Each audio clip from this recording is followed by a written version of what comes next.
Hoy vamos a analizar un caso aterrador que te dejará impactado.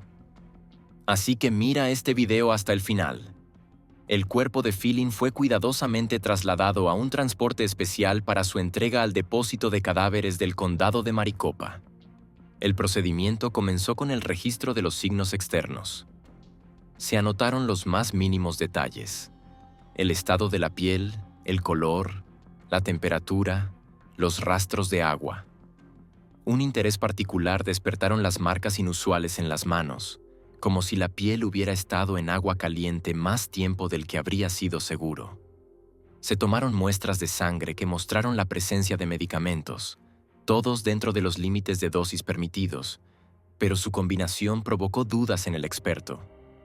El médico señaló otro detalle: la hora de la muerte, calculada a partir de la temperatura corporal y otros parámetros, no coincidía con el testimonio sobre el momento en que el esposo de Philin la descubrió y pidió ayuda. Tras un análisis detallado, los expertos llegaron a la conclusión de que la muerte de Philin fue el resultado no solo del ahogamiento, sino también de la exposición a medicamentos que, en combinación con el agua caliente, podrían haber provocado una rápida pérdida de conciencia. Queridos espectadores, tenemos las mejores historias de crímenes en nuestro canal. Para no perdérselas, asegúrense de suscribirse y, por favor, denle me gusta al video. En algún lugar del suave y desierto suroeste estadounidense, donde el cielo parece infinito y los atardeceres tiñen la tierra con tonos de oro y terracota, nació una niña que dejaría una profunda huella en todos los que la conocieron.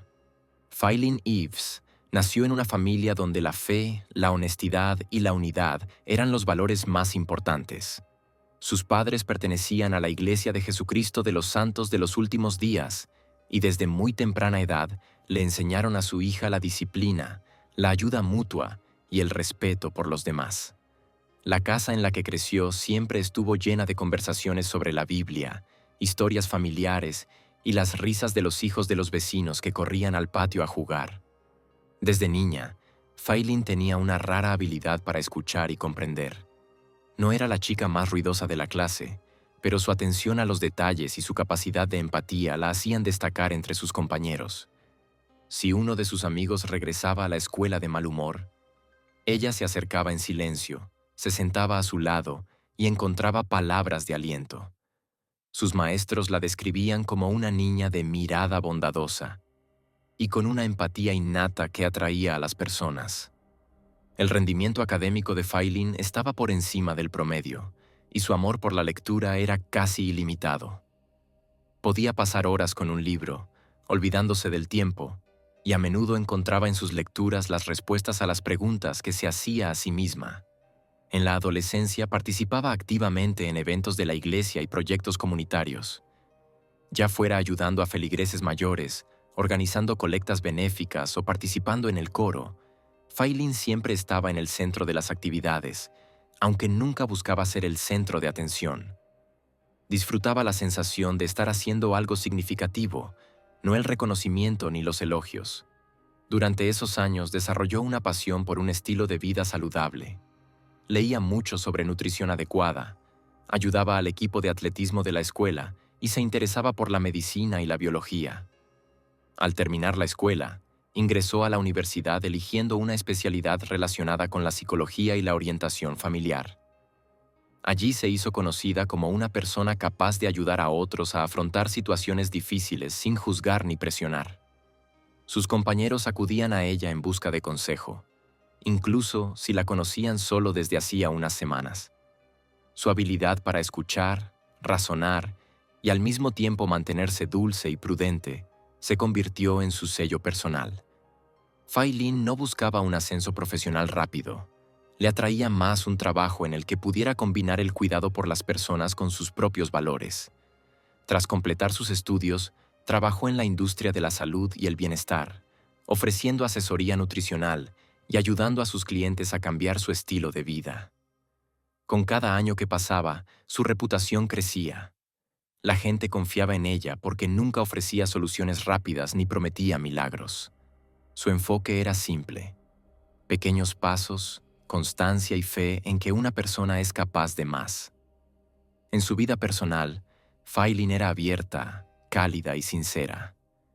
Creía en la familia tradicional y en que las relaciones sólidas se construyen sobre la confianza, el respeto y los objetivos comunes. Al comienzo de su vida adulta conoció a un hombre que compartía sus ideales y con quien decidió unir su destino. Sus amigos decían que junto a él parecía brillar. Su sonrisa se hacía más amplia y las conversaciones cada vez más se centraban en el futuro. El hogar, los hijos, los viajes juntos. Cuando llegaron los niños a su vida, Failin se dedicó por completo a la maternidad. Era el tipo de madre que recordaba cada celebración escolar, los platos favoritos de sus hijos y la importancia de escuchar sus historias, incluso si parecían triviales. El hogar familiar siempre estaba abierto a los amigos. Olía a pan recién horneado. Las paredes estaban cubiertas de fotografías y dibujos infantiles, y en un rincón había un estante con libros que leía junto a sus hijos. A pesar de su apretada agenda, Failin encontraba tiempo para sus intereses personales. Amaba la jardinería. Podía pasar horas ocupándose de las flores, eligiendo el lugar adecuado para cada una bajo el sol. Su pequeño jardín era su orgullo. En primavera se cubría de verde y en verano se llenaba de colores vibrantes. La música también desempeñaba un papel importante en su vida. De niña había cantado en un coro y de adulta solía poner sus melodías favoritas mientras hacía las tareas del hogar. Para sus amigos era la persona con la que podían compartir cualquier preocupación. Sabían que si Failin prometía ayudar, haría todo lo posible. No temía a las circunstancias difíciles y sabía encontrar lo mejor en las personas, incluso cuando ellas no lo veían en sí mismas. Su serenidad y su creencia de que todo ocurre por una razón tranquilizaban a quienes la rodeaban. Failin no estaba exenta de dificultades. Como cualquier persona, atravesó períodos de duda y cansancio. Pero su fortaleza residía en saber mantener el equilibrio interior. A menudo decía que los tiempos difíciles son necesarios para aprender a valorar lo bueno. Esta filosofía la ayudaba a no perder el optimismo incluso en las situaciones más duras. Al comenzar el nuevo milenio, la vida de Failin se veía exactamente como alguna vez había soñado.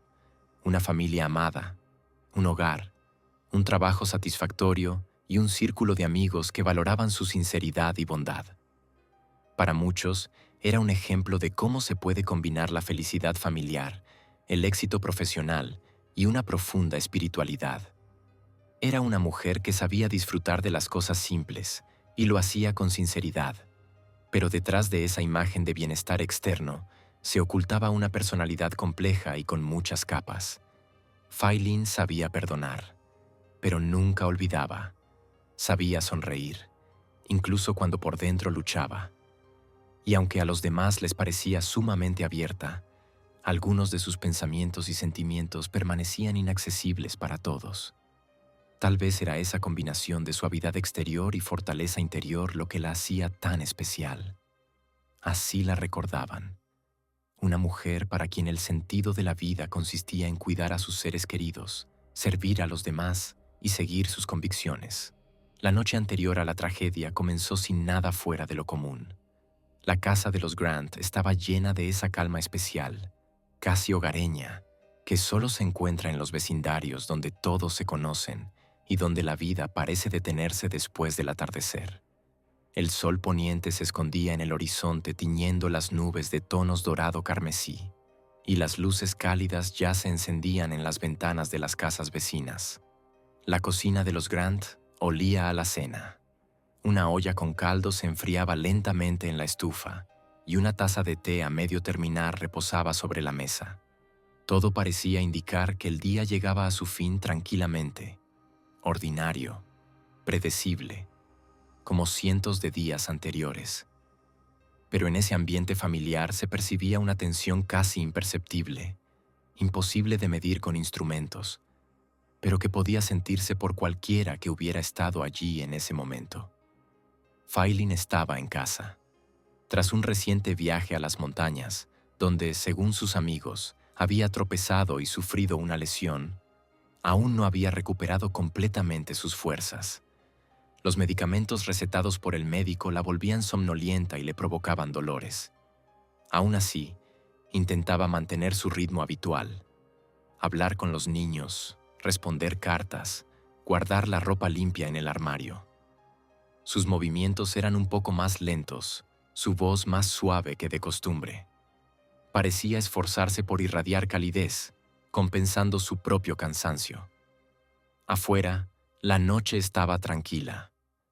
Solo los pasos ocasionales de los vecinos regresando a casa y el rumor lejano de un coche rompían la serenidad de la calle. Dentro de la casa, los sonidos también se apagaban. Primero se apagó el televisor del salón. Luego las voces del pasillo se desvanecieron, dejando solo los ruidos habituales del hogar. El tic-tac del reloj en la pared y el suave zumbido del refrigerador. Alrededor de las 11 de la noche, la casa se sumió en un silencio absoluto. Afuera, bajo el manto de la oscuridad, todo a su alrededor parecía haberse detenido. Incluso el viento, que una hora antes agitaba las ramas, parecía haberse pegado al suelo. En ese silencio, cada crujido sonaba más fuerte de lo habitual. A veces daba la impresión de que incluso los sonidos dentro de la casa resonaban. El reloj marcó la medianoche. En alguna calle cercana, un perro ladró, y su ladrido resonó brevemente en el vacío. En ese momento, en el servicio de emergencias 911, un pitido anunció una nueva llamada. La voz al otro lado de la línea era extraña. No gritaba, pero mostraba una clara urgencia. El hombre hablaba rápido, casi atropellado, y fue directamente al grano. Una mujer en la casa necesitaba ayuda. No respondía a los llamados. La descripción era fragmentaria, sin una explicación exacta de lo ocurrido, sin detalles de las circunstancias, solo una dirección y una solicitud de enviar asistencia. La operadora intentó hacer preguntas aclaratorias, pero el interlocutor ya se apresuraba a terminar la conversación, dejando escapar un breve «solo envíen a alguien». La señal fue recibida, y por radio se transmitió el mensaje a las unidades más cercanas. Las comunicaciones fueron breves, cortantes. Los primeros en responder al llamado fueron los patrulleros de la policía, y luego el equipo de bomberos y rescate confirmó su salida. Según el informe de la operadora, se trataba de una casa particular. La mujer estaba inconsciente, presumiblemente en el piso superior. El coche patrulla llegó primero. El patio estaba oscuro. Solo una farola arrojaba una luz suave sobre el césped. No había nadie en el porche. La puerta no estaba completamente cerrada, y al empujarla, el oficial entró. De inmediato lo envolvió un ligero olor a humedad cálida, poco común para el aire nocturno. Una lámpara de mesa iluminaba tenuemente el pasillo, pero por lo demás, la casa estaba sumida en penumbra. El oficial revisó el primer piso. La cocina, la sala, el pasillo vacío. En la mesa había un vaso con agua, junto a una pila de correspondencia doblada con esmero. No había señales de lucha, ni objetos esparcidos, ni indicios de pánico. Solo ese mismo silencio espeso y pegajoso, en el que cada paso sobre el suelo de madera resonaba con un golpe apagado. Pocos minutos después, las luces del camión de bomberos iluminaron la entrada. 3 rescatistas bajaron de la cabina y rápidamente tomaron bolsas médicas, un tanque de oxígeno y un desfibrilador. Un policía apostado junto a las escaleras asintió brevemente hacia arriba. Nadie hizo preguntas innecesarias. En esos casos, cada palabra resta segundos que pueden salvar una vida. Las escaleras conducían a un pequeño vestíbulo superior, desde donde se abrían varias habitaciones. Allí el aire olía mucho más fuerte, cálido, húmedo, saturado de vapor. Una tenue luz amarillenta se filtraba por debajo de una puerta. Los pasos sobre la alfombra sonaban amortiguados, pero aún así parecían demasiado ruidosos en esa casa. Al abrir la puerta, entraron al baño.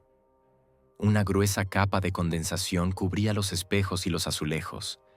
El vapor flotaba en el aire, convirtiendo los contornos de los objetos en siluetas difusas. En el borde de la bañera había botellas de champú, frascos de medicinas y un vaso en el que el agua se mezclaba con algo blanquecino. En el suelo yacía una toalla arrugada, como abandonada con prisa. 2 rescatistas se acercaron de inmediato a la bañera. Uno se arrodilló. El otro comenzó a preparar el equipo de emergencia. El agua estaba caliente, y entre las nubes de vapor se distinguía algo inmóvil. Cuando el primer rescatista se inclinó más, alcanzó a distinguir el cabello de una mujer extendido sobre la superficie y una piel pálida.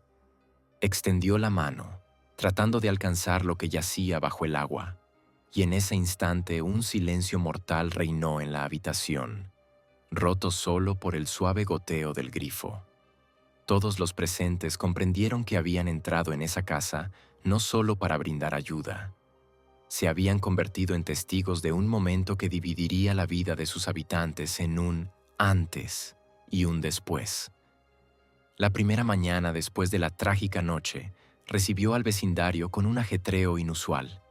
En la calle tranquila, donde normalmente solo se oían los ladridos de los perros y el esporádico sonido del tráfico matutino, ahora había coches de policía, una furgoneta del laboratorio criminal y un vehículo del servicio forense. Una cinta con la inscripción Police Line, Do Not Cross, se extendía desde el porche de la casa de los Grant hasta la farola más cercana, balanceándose suavemente con la brisa. Los vecinos que salían a recoger su correo matutino lanzaban miradas rápidas hacia la casa, pero nadie se atrevía a acercarse. Los agentes entraban y salían por turnos, registrando la escena. Los peritos trabajaban con cuidado, metódicamente, como si cada objeto pudiera contener la respuesta a la pregunta principal: ¿qué exactamente había ocurrido esa noche? Las cámaras de servicio sonaban con un clic metálico seco. Reglas de medición se colocaban junto a detalles que una persona común ni siquiera notaría. En el suelo del baño, cerca de la puerta, había una caja plástica con equipo para tomar muestras. Dentro de la casa reinaba el mismo extraño silencio de la noche anterior, solo que ahora estaba perforado por las voces apagadas de los investigadores. Uno de ellos, un joven oficial con una libreta, tomaba declaración a los paramédicos que habían llegado. El paramédico que había respondido hablaba con claridad y precisión, pero en su voz se percibía cautela. El agua de la bañera estaba inusualmente caliente para esa hora, y eso en sí resultaba extraño. El cuerpo de Philin fue cuidadosamente trasladado a un transporte especial para su entrega al depósito de cadáveres del condado de Maricopa. Allí llegaría el paso clave: un examen forense que podría arrojar luz sobre la verdadera causa de su muerte. El pasillo del edificio del forense estaba lleno de una actividad contenida. Los empleados pasaban documentos, traían muestras, llenaban informes. El médico forense principal, un doctor de unos 60 años con fama de meticuloso, se preparaba para examinarla. El procedimiento comenzó con el registro de los signos externos. Se anotaron los más mínimos detalles: el estado de la piel, su color, temperatura, la presencia de rastros de agua. Llamaron especialmente la atención unas marcas inusuales en las manos, como si la piel hubiera estado sumergida en agua caliente más tiempo del que sería seguro. Las muestras de sangre tomadas mostraron la presencia de medicamentos, todos dentro de las dosis que un médico podría recetar, pero su combinación despertó dudas en el experto. El doctor también observó otro detalle: la hora de la muerte, calculada a partir de la temperatura corporal y otros parámetros, no coincidía con el testimonio del momento en que el esposo descubrió a Philin y pidió ayuda. La diferencia era demasiado notable para considerarse un simple error. Estas incongruencias se convirtieron en la primera señal de alarma para la investigación. Mientras tanto, los detectives comenzaron a reconstruir el panorama general de los últimos días de la vida de Philin. Hablaron con amigos, familiares y vecinos. Surgieron fragmentos inesperados, recuerdos de sus extrañas palabras dichas semanas antes de su muerte, como si tuviera un presentimiento de su inminente partida. Algunos conocidos hablaban de su profunda fe y de cómo veía la vida como una sucesión de señales que uno debía saber interpretar. Cuando los detectives se acercaron a su esposo, él describió la noche sin demasiada emoción, enfatizando que todo ocurrió de repente y que había hecho todo lo posible por salvar a su esposa. Su historia era coherente, pero algunos detalles, como el momento en que notó que Filin no respondía y el instante en que llamó al 911, generaron preguntas entre los investigadores. Al tercer día de la investigación, el Departamento de Policía recibió los resultados de toxicología. Estos mostraron que Filin tenía varias sustancias en su organismo, cada una de las cuales podía ser inofensiva en las dosis prescritas, pero que en conjunto podían causar reacciones peligrosas. Los expertos señalaron con cautela que una combinación así era poco probable que hubiera terminado en la sangre por accidente. Pronto, los investigadores obtuvieron una orden de registro para la casa. Examinaron cuidadosamente el botiquín familiar, los armarios de la cocina, encontraron y confiscaron paquetes de medicamentos, compararon las fechas de las recetas y las declaraciones de la pareja. Uno de los oficiales notó una disposición extraña de los frascos en el baño. Estaban en un orden que no coincidía con las fotografías tomadas la primera noche. Esto podría significar que alguien los había reorganizado después de la llegada de la policía. Los detectives invitaron al esposo de Filin a una segunda entrevista. Esta vez, la atmósfera en la sala era diferente. Las preguntas eran más precisas y el tono más severo. El hombre insistió en su inocencia, pero según el perito que lo observaba, evitaba el contacto visual y hacía pausas frecuentes, como si meditara cada frase. El siguiente paso fue comparar los registros telefónicos. Tras examinar las llamadas y los mensajes de los días previos a la tragedia, los investigadores descubrieron que el día de la muerte había hecho varias llamadas breves pero frecuentes al mismo número, perteneciente a una persona a la que solo había mencionado de pasada en la conversación. Este hallazgo aumentó las sospechas. Al mismo tiempo, comenzaron a aparecer rumores en los medios. Aunque la policía oficialmente no hizo comentarios, las filtraciones de información cumplieron su cometido. Las noticias locales hablaban con cautela de las circunstancias inusuales de la muerte de una joven madre. Para la investigación, esto se convirtió en una presión adicional. El público esperaba una respuesta. El momento clave fue la nueva conclusión del examen forense. Tras un análisis detallado, los expertos llegaron a la conclusión de que la muerte de Filin fue el resultado no solo del ahogamiento, sino también del efecto de los medicamentos que, en combinación con el agua caliente, podían haber provocado una rápida pérdida de conciencia. La redacción era cuidadosa, pero suficiente para reclasificar el caso de un accidente a un posible delito. Durante la investigación, dos de los investigadores decidieron volver a revisar la oficina de Filin. A primera vista, la habitación estaba impecablemente organizada. Pilas de libros, papeles doblados con cuidado, fotografías familiares enmarcadas. Pero la mirada de uno de los investigadores se detuvo en un estrecho espacio entre la parte trasera de la estantería y la mesita de noche.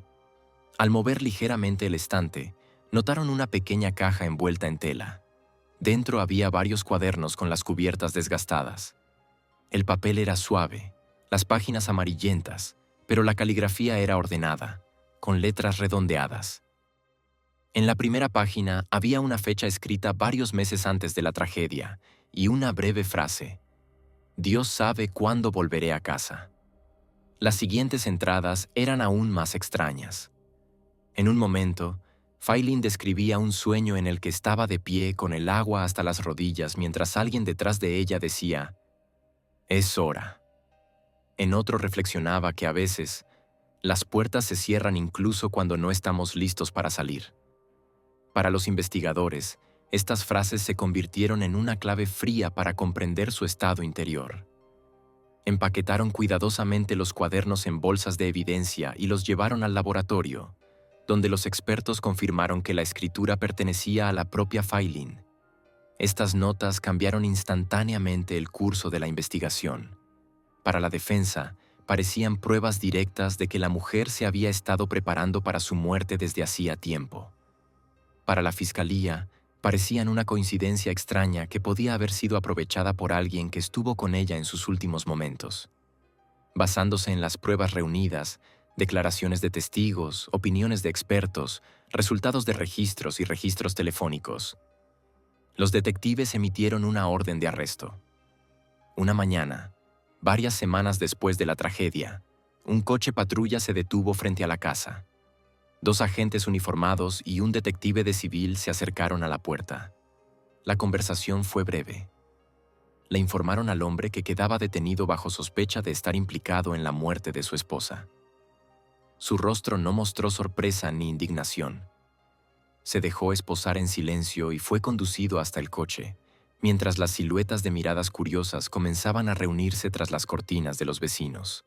La mañana del primer día de las audiencias comenzó con un silencio inusual para el tribunal. Parecía que incluso los pasos en los pasillos sonaban más apagados de lo normal.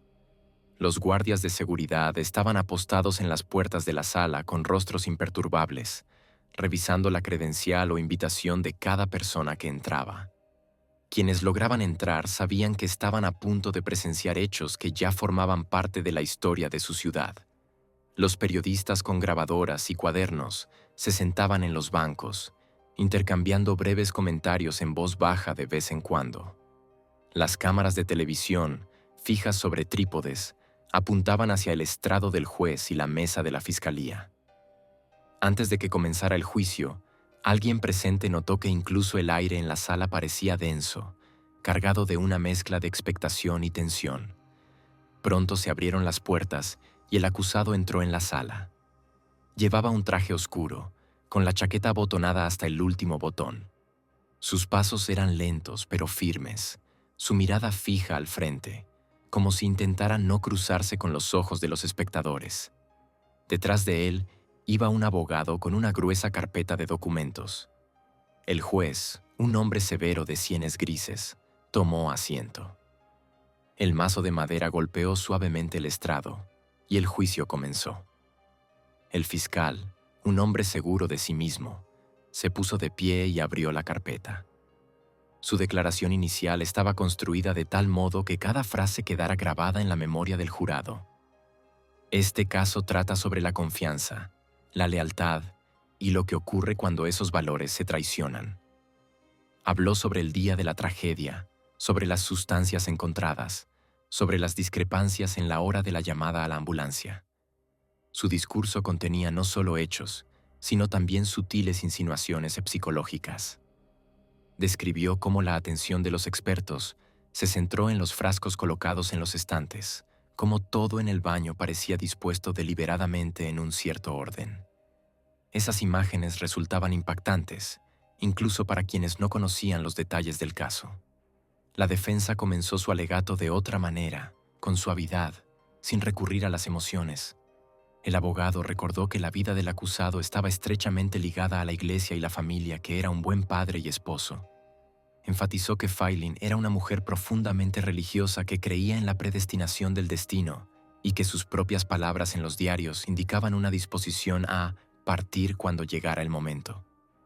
El primer testigo fue la vecina de la familia, una mujer de mediana edad con una sonrisa amable pero preocupada.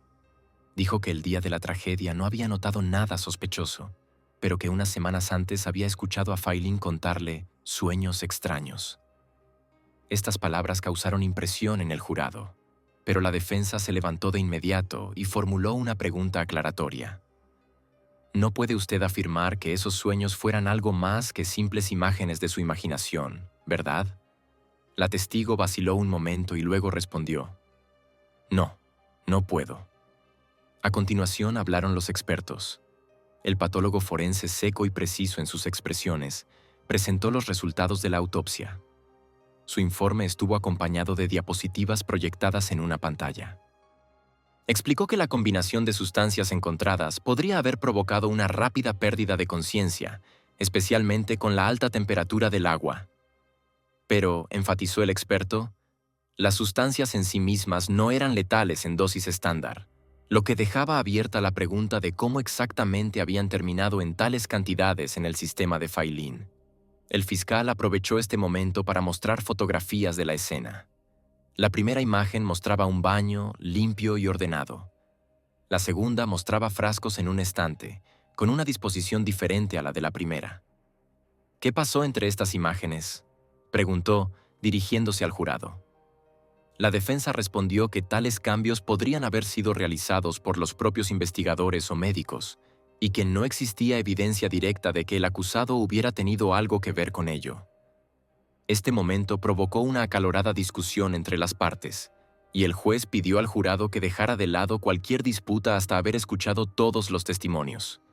Otros testigos comparecieron: amigos de la familia, oficiales de policía, compañeros de trabajo.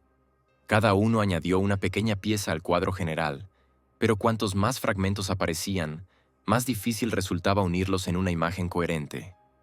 Un momento particularmente tenso llegó durante el interrogatorio de una mujer con la que el acusado se había comunicado con frecuencia antes de la tragedia. El fiscal preguntó: ¿alguna vez habló usted de la posibilidad de comenzar una relación con él si estuviera disponible? Se escuchó un suspiro ahogado en la sala del tribunal. La mujer bajó los ojos y dijo en voz baja: fue como una broma. El fiscal hizo una pausa antes de formular la siguiente pregunta, y esa pausa fue más elocuente que cualquier palabra. Los días del juicio se prolongaron, uno tras otro. El fiscal y la defensa discutían sobre la admisibilidad de las pruebas. Los miembros del jurado escuchaban atentamente cada palabra, a veces tomando notas. De vez en cuando, alguien en la sala del tribunal se enjugaba discretamente las lágrimas al recordar a Filin como madre y amiga. A medida que el juicio llegaba a su fin, ambas partes pronunciaron sus alegatos finales. El fiscal comenzó recordando a todos. Cada detalle, cada discrepancia en los tiempos, cada movimiento de los objetos no es un accidente. Es una secuencia de pasos. Habló con confianza, enfatizando que todos esos pasos condujeron a una noche que terminó con la vida de Filin. La defensa, por su parte, instó al jurado a recordar que nadie había visto al acusado cometer un acto ilegal, que las pruebas eran insuficientes para llegar a una única conclusión. El abogado enfatizó: no podemos juzgar a una persona basándonos en suposiciones e interpretaciones. El jurado se retiró a deliberar. Las horas pasaban lentamente y la sala estaba opresivamente silenciosa. Alguien hojeaba un cuaderno en silencio. Alguien golpeaba nerviosamente los dedos sobre el banco. El acusado permanecía inmóvil, solo suspirando profundamente de vez en cuando. Finalmente, la puerta se abrió y el jurado regresó. El portavoz se puso de pie, sosteniendo el sobre con el veredicto. Consideramos al acusado culpable de homicidio involuntario, dijo. Se escucharon suspiros apagados en la sala del tribunal. Algunos apartaron la mirada. Otros, por el contrario, se quedaron inmóviles, sin parpadear. El juez agradeció al jurado y se dirigió al acusado. Su voz era severa pero contenida. Esta decisión no se tomó a la ligera, pero las pruebas nos convencieron de que sus acciones desempeñaron un papel clave en lo sucedido. La sentencia fue de 10 años con posibilidad de libertad condicional después de cumplir aproximadamente 2/3 de la condena. El acusado fue sacado de la sala del tribunal bajo la mirada de las cámaras. Decenas de periodistas y curiosos lo esperaban afuera. Algunos decían: se ha hecho justicia. Otros: no se lo merecía. Pero en cualquier caso, para los seres queridos de Filin, ese día no fue el final, sino solo un nuevo capítulo en la historia con la que tendrían que seguir viviendo.